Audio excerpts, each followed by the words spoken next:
My ex, whom we'll call D, and I were high school sweethearts, even though we attended different high schools. We actually met while working at a restaurant, and we hit it off right away.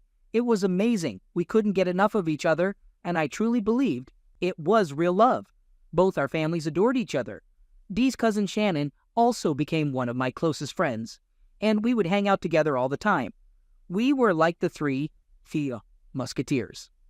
By the time we graduated, we had been together for nearly 2 years.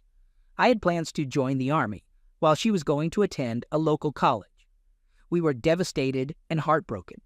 I even thought about proposing to her before leaving for the Army. We talked about it, and she said she would say yes, but in the end, we agreed to wait a bit longer. So with a broken heart, but a strong belief that we were meant to be together forever, I went off to basic training. During basic, I could only call her 3 times, but we wrote letters to each other almost every day. It was rare for me to not receive a letter from her during mail call.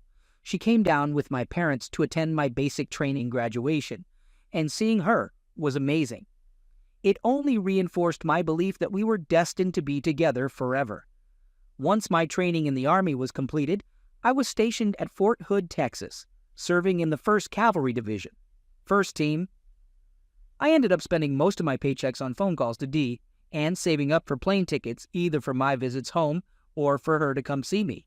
I would make it back home about every 6 months, and she visited me twice in 2 years. Every time I returned home, it felt like a joyous celebration of our love. After being in the Army for 2 years, I felt ready to propose to her. I went and got a cheap engagement ring and started making plans for my next trip back home. However, that's when I received a letter from Dee's cousin, Shannon. Shannon informed me that Dee had been cheating on me. It hit me hard. I called Shannon to get more details, and she revealed that Dee had been secretly involved with another guy. When Shannon confronted Dee about it, Dee brushed it off as just fooling around and assured her that I was still her future husband. I asked Shannon who this guy was that Dee had been fooling around with. At first, Shannon was hesitant to tell me because she didn't want to create more problems. But her reluctance made me suspect that it was someone I knew, so I convinced her to disclose the truth. It turned out to be one of my closest friends, whom I had known since junior high, and we had been buddies ever since. Let's call him M. I asked Shannon not to inform Dee that I knew about the affair, as I had initially planned to surprise her with a visit and a marriage proposal, but now my intention had shifted to confronting her about her betrayal. So, about a week later, I decided to go back home and confront both Dee and M. First, I went to Dee's house, but she wasn't there. Then, I headed over to M's rundown apartment, and guess whose car was parked outside? Dee's. I knocked on the door, and M's roommate, who happened to be someone I knew, not really a friend though, answered. He was completely flustered and couldn't speak properly. I asked if I could come in and talk to my good friend M. He tried to come up with some awkward excuse, but when I mentioned that I saw M's car outside, he reluctantly let me in. As soon as I stepped inside, I could hear M and D going at it in his bedroom. She was always loud, and that's one of the things I liked about her. He shouted down the hall to let M know he had company. Then he sat down on the couch, eagerly watching the drama unfold. It took about 5 more agonizing minutes for M and D to finally emerge from the bedroom. My heart shattered when I saw her walking out of that room wearing a smile on her face. But that smile quickly faded as soon as she laid eyes on me standing there in the dining room. I just stood there, silently staring at her for a moment. She started to make some excuse, but I didn't say a word. I simply turned around and walked out. I was utterly devastated. It felt like my world had come crashing down. I spiraled into a deep depression. I went back to Fort Hood and just went through the motions, operating on autopilot. During the initial weeks, I received numerous letters from Dee, begging for forgiveness and asking me to call her so she could explain herself. But I chose not to respond. I loved Dee so much that if I had seen her or spoken to her, I would have ended up forgiving her. However, I couldn't spend my life with someone I could never trust. I did make a few calls to Shannon, though. She mentioned that Dee was upset and angry that I wouldn't give her a second chance. Maybe if it hadn't been one of my closest friends, I could have considered it. But the sense of betrayal I experienced was too overwhelming, and I knew I could never trust her again. Life moved forward, and I lost touch with Shannon and all my old friends from before my time in the Army. I met another woman and eventually got married. We had a son together. Nearly 20 years had gone by since my heart was shattered. One day, while attending one of my son's pee-wee football practices, I ran into Shannon. It turned out her son was on the same team as mine. After some small talk, she revealed that she and M had continued seeing each other after D and I broke up. About a year after our breakup, D became pregnant, but as soon as M found out, he disappeared. D was left as a single mother with many regrets. She hasn't been able to sustain a relationship for longer than 3 months since then. Shannon informed me that D still considers me the love of her life and believes no other guy compares to me. According to Shannon, D wishes she could turn back time and prevent herself from messing up the best thing she ever had. Her words, not mine. Shannon suggested arranging a lunch between D and me to help her move on, but I told her not to even mention to D that she had seen me. The thought of seeing D would still cause too much pain.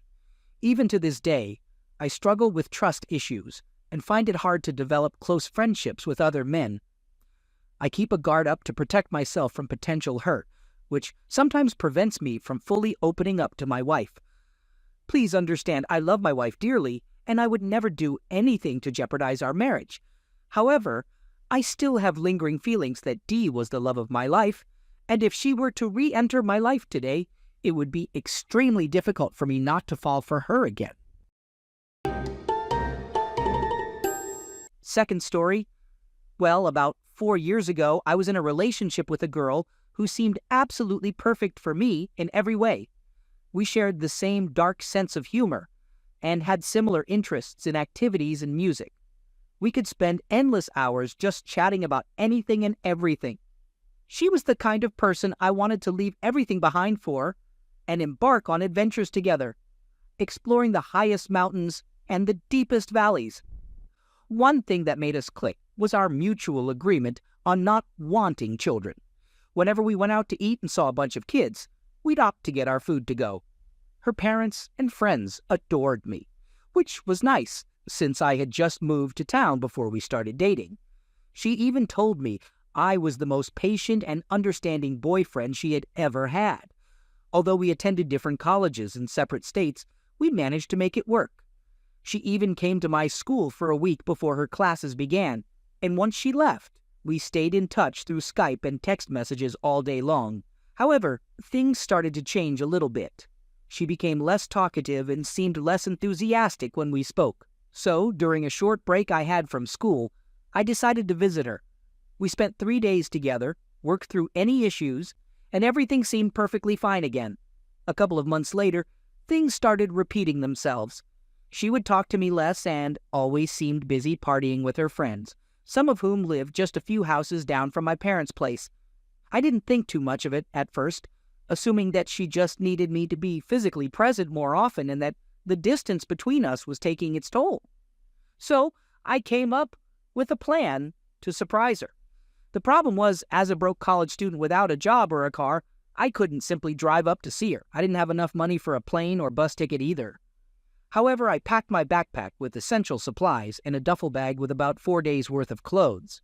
Then, I headed over to the truck stop near the interstate and asked a few truckers which direction they were headed.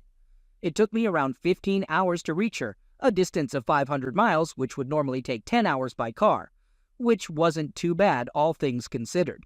I had to switch semi-trucks 4 times during the journey, and when I arrived in the town, where my parents lived, about 400 miles away from my college, with her college being 100 miles further, I borrowed my brother's pickup truck. I arrived pretty late, and when I got there, her roommates, whom I knew from my previous visit, informed me that she wasn't around, but that I could sleep in her room while waiting for her. So that's what I did. The next morning, when I woke up, she still hadn't appeared, so I decided to send her a text. I simply said, "Hey, what's up?" She responded, "Not much, just hanging out with my friend Zane." At that point, I started feeling a bit suspicious, but I didn't let it bother me too much. I asked her roommates where Zane lived, and they gave me the details of his dorm. So I made my way there, leaving my clothes in her room, but taking my backpack with me. I reached the 3rd floor, where Zane resided, and began scanning the doors for his name. Finally, at the end of the hallway, I spotted the name Zane. I knocked on the door, but there was no response. I tried again, but still no answer. I figured they were probably hanging out somewhere else on campus, so I turned back and started walking toward the stairs. As I reached the top step of the stairs, I paused and took out my pack of cigarettes, planning to smoke as I made my way back across campus. And then it happened. That dreadful sound that nobody ever wants to hear. It was a heart-wrenching, soul-crushing sound that drained all the color from the world. My mind started racing. My heart pounded and my muscles tensed up. I swiftly turned around and opened the nearby window, sticking my head out for some fresh air. I stood there for about 30 seconds just looking at the sun. It was a bright day despite the cold, late fall weather. Then I glanced back at the door behind me, and there it was, clear as day. His name, Zane. I must have overlooked it initially. With determination, I knocked on the door, loudly and forcefully, but I wasn't quite sure what to say, so the first words that came out were, "Hey, come out here." The sounds inside ceased. "Room service?" the guy on the other side responded. I chuckled to myself for some reason. I knocked again, this time more insistently, and declared, "I know you're in there." He said, "Girl Scout cookies, leave them by the door." That's when it hit me. She had no idea it was me knocking on the door. I had been growing more and more anxious, and I realized I was still holding a cigarette in my hand. I stepped outside, propping the door open with my backpack. I sent her another text. "Hey, it's me, D." She replied pretty quickly, asking, "What? Why don't you come outside so we can talk?" I suggested. "I'm having another cigarette. Please come outside." She didn't come out even after I finished the second one, so I went back upstairs. This time I lightly knocked on the door without saying anything. The weight of the situation was hitting me hard, and every muscle in my body felt exhausted. After a couple of seconds, she opened the door, and I saw the guy quickly dart into the closet in the background. She gave a small, defeated smile that seemed to say, "Hey." She tried to speak, but nothing came out. She walked out, looking like a puppy with its tail between its legs. She was on the verge of tears. I placed my hands on her shoulders. "I'm so upset right now. It's taking every ounce of my being to hold back from yelling. Can we go outside and talk? I need another cigarette." In the quietest voice imaginable, she replied, "Okay." Everything was falling apart in my life. I tried my best to stay strong, but it was really hard. We spent around 2 hours sitting outside just talking. Oh, the night before, she had started sleeping with him.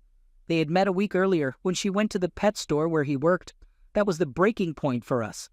After our conversation outside, we ended up fighting for about 12 hours in her dorm room. Then the fighting continued through text messages for 2 whole months. I saw her one more time when I visited my parents, and it went really, really bad. But that's a different story. In the end, the guy she cheated on me with got her pregnant, and both of them dropped out of school. She was a freshman, and he was a senior, with only 1 semester left. Neither of them went back to school. She moved to a city 4 hours away from where our parents lived to live with his parents. Like I mentioned, that was 4 years ago, so their child is almost 3 now. She's feeling depressed, doesn't have many friends, and is technically separated from the guy. But they're still in a relationship. They don't trust each other, so they decided to live in separate places even though they're still dating. I can sense that she probably regrets having a child since she never wanted kids in the first place. Third story. So, here's the deal. I recently found out that my wife has been cheating on me for the past 7 months. It all started with an emotional affair and then escalated from there. We've been together for 23 years and have 8 kids. For about 5 months leading up to this revelation, she had me convinced that I was the one causing problems in our relationship. I couldn't understand why she kept bringing up old issues and why nothing I did seemed to make her happy.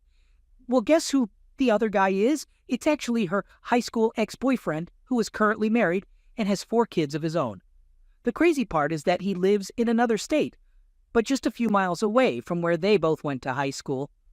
About 7 months ago, my wife reached out to him and then conveniently went to visit her parents in September and October. While she did visit them, she finally admitted to seeing him during those trips, but she refuses to admit if they had closeness. She plays these word games when I try to get a straight answer. But here's the kicker. I know for sure that they had phone closeness, and they even did it in our own home. The day I found out about all of this was 19 days ago. At 3 a.m., I started typing up a message to confront my wife, but then I thought to myself that decisions made in the middle of the night aren't usually the best ones, so I ended up deleting it. But oops, I accidentally sent her a blank message. The next day, she tried calling me back, but I was at work and didn't see it. My wife was livid. Apparently, I'm the villain in this situation.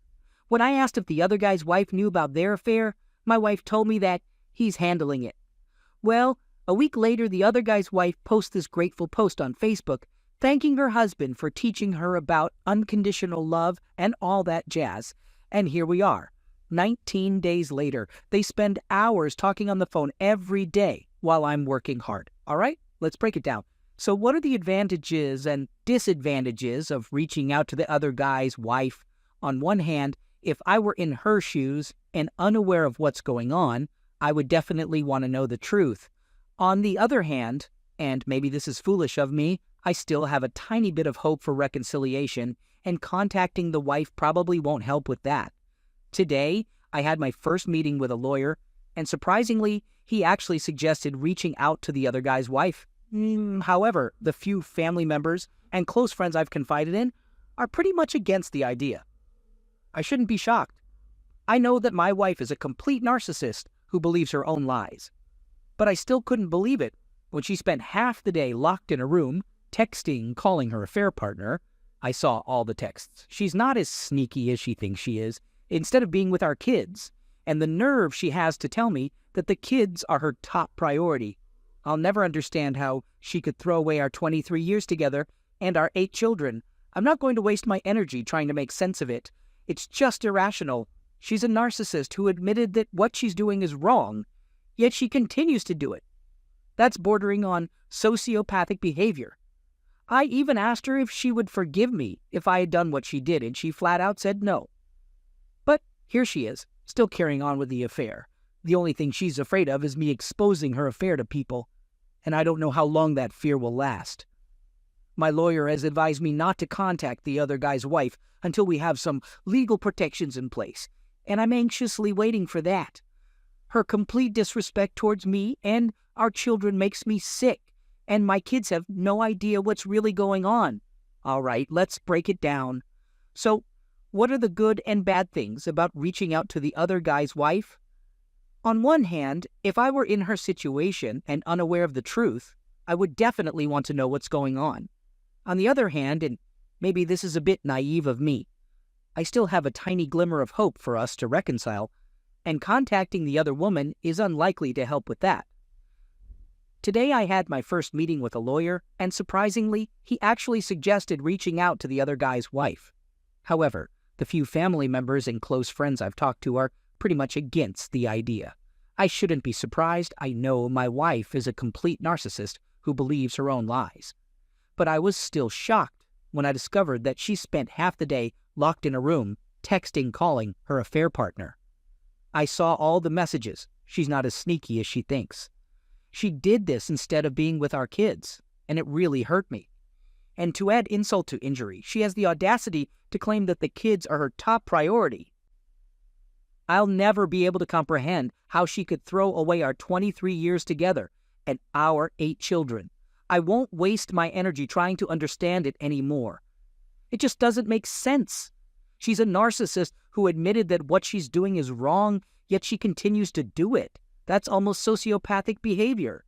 I even asked her if she would forgive me if I had done what she did, and she flat out said no. But here she is, still carrying on with the affair. The only thing she's afraid of is me exposing her affair to people, and I don't know how long that fear will last. My lawyer has advised me not to contact the other guy's wife until we have some legal protection in place, and I'm anxiously waiting for that. It's sickening how she completely disrespects me and our children, and my kids have no clue about what's really happening. I just want to shield my kids from the pain, but I can't, and it's the worst thing I've ever experienced. In some ways, it's becoming easier to not feel intense anger, but after therapy sessions, I actually feel worse because it brings out those emotions again. Here's an update. A month after she asked for a divorce, she officially responded to the divorce petition, expressing her intention to take my children and move out of state. to live with her parents. Coincidentally, her parents lived just 5 minutes away from her affair partner. 3 months later, her lawyer and the mediator finally made her understand that she wouldn't win a case to relocate, especially when our teenage kids made it clear they didn't want to go. So she changed her mind and decided she wanted to keep the marital home. She even told the mediator that our neighborhood community would want her to stay there. But then she received some direct feedback from people in our neighborhood community who said that if their spouses had done what she did, cheating, the cheaters would be sleeping in a tent on the front lawn. Suddenly, she backed down from fighting for the marital home. To clarify, I have mixed feelings about keeping it. I could use a fresh start after her infidelity, but my older kids asked me to stay in the home with their younger siblings. She hasn't spoken to me in over 3 months, even though we're still living under the same roof, so I have no idea what her plans are now. In my best-case scenario, she would move back in with her affair partner, assuming he actually leaves his wife and 4 kids, and leave the kids with me for the school year. It would be tough to be away from the kids for most of the summer, but at least I wouldn't have to deal with the devil multiple times every week. Unfortunately, once she gave up on the relocation fight, she decided she's not moving, at least not right away. When I look back at when I first confronted her about the affair, I can't believe I tried to fight for reconciliation. I had no clue how deeply she was involved with someone else. She texted me yesterday saying she wanted to talk today. We haven't spoken in 3.5 months. I thought it would be about the kids, the house, or alimony, so I went into the conversation trying to remain emotionally neutral. She kind of tried to justify it, but she started off by saying something she had never said before. I'm sorry. Then she followed it up with nonsense like, I never meant to cause pain. Oh, having closeness with another man was an accident? But I was surprised that she actually used the S word. I don't believe her apology, and I told her that actions speak louder than words. I let her know that I didn't believe her, but I wonder if this means she's starting to snap out of her affair haze. She said she hopes we can start talking again, but I made it clear that I never wanted to stop talking in the first place. I reminded her that everything we're going through, her affair, the divorce, not talking, and so on, has been her choice. She mentioned that she's ready to have conversations without anger, conveniently forgetting that she's the one who cheated. I told her that, as far as I knew, she was still in a relationship with her affair partner, and she tried to brush it off, saying that her answer didn't matter. I emphasized that it matters a great deal to me. Overall, it was just a 5-minute conversation, and it doesn't change anything. I can't help but wonder if reality might finally be breaking through her delusion. If you want more details, you can check my previous posts, but I've been going through a divorce with my cheating, lying, and home-wrecking soon-to-be ex-wife for about 8 months. However, as far as I know, and this was confirmed a couple of months ago, her family is aware of the divorce, but not the cheating and home-wrecking. I'm sure she has painted me as the bad guy, but I can't control that, so I try not to worry about it. It does make me wonder why they think she was the one who moved out of the house, though. A few months ago, I wrote a letter to my in-laws to express my gratitude for being good grandparents to my children and for supporting our family over the years. In that letter, I also mentioned the affair. They know the person she cheated with, but I made it clear that I expect them to support their daughter and let them know they can contact me if they ever want to talk, although I don't really expect them to. My lawyer advised against sending the letter, and for almost 8 months, I followed that advice. But I'm getting tired of allowing her to control my actions. Recently, my lawyer suggested waiting so that her position doesn't become more aggressive. But ultimately, the decision is up to me. I had my therapist read the letter, and he doesn't see any issue with me sending it. Among my friends and family, there's an even split on whether I should send the letter or not.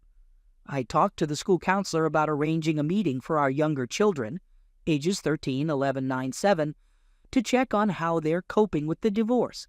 As far as I know, only the 13-year-old is aware of my soon-to-be ex-wife's affair, and he found out from his older sister before I did. Since this requires my soon-to-be ex-wife's approval, I picked up the necessary forms for both of us. I informed her about it through email. That's our only means of communication, and her response was that I should have discussed it with her beforehand. and she will consider whether or not to allow the kids to see the counselor.